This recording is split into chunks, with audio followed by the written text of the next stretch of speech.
कल एक गोस्वामी परिवार है कोई मथुरा से, उनके यहाँ का कोई फोन था तो कह रहे थे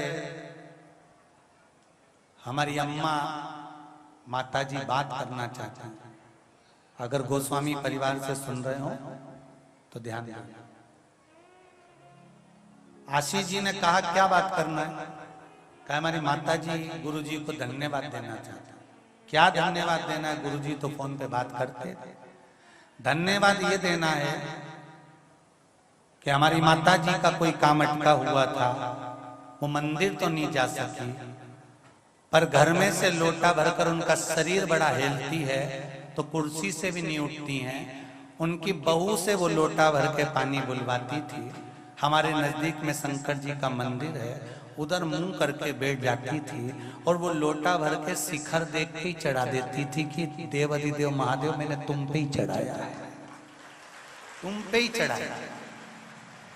जरा समझिएगा एक लोटे जल का महत्व क्या है।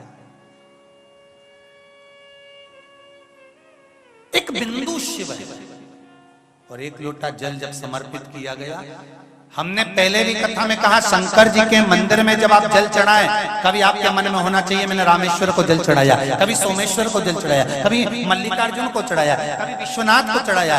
आप कई माताएं पूछती हैं कि हमारे यहाँ पर ये अवधूतेश्वर महादेव का मंदिर नहीं है,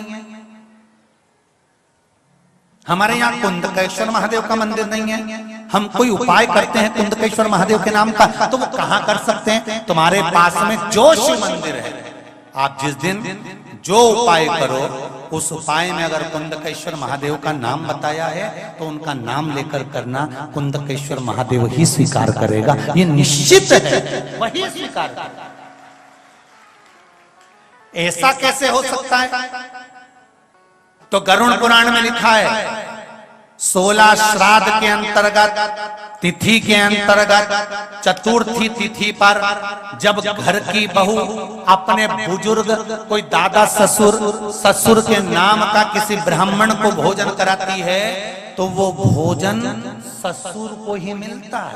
बोलो सही है कि गलत है? अरे बोलो तो जम के जरा। गरुड़ पुराण में लिखा है कि बहू ने दादा ससुर के नाम का भोजन कराया तो वो दादा ससुर को मिला, पंचमी को भोजन कराया दादी सास का तो वो दादी सास को मिला, बाकी के किसी को प्राप्त नहीं हुआ, उन्हीं को प्राप्त हुआ। क्यों? कैसे?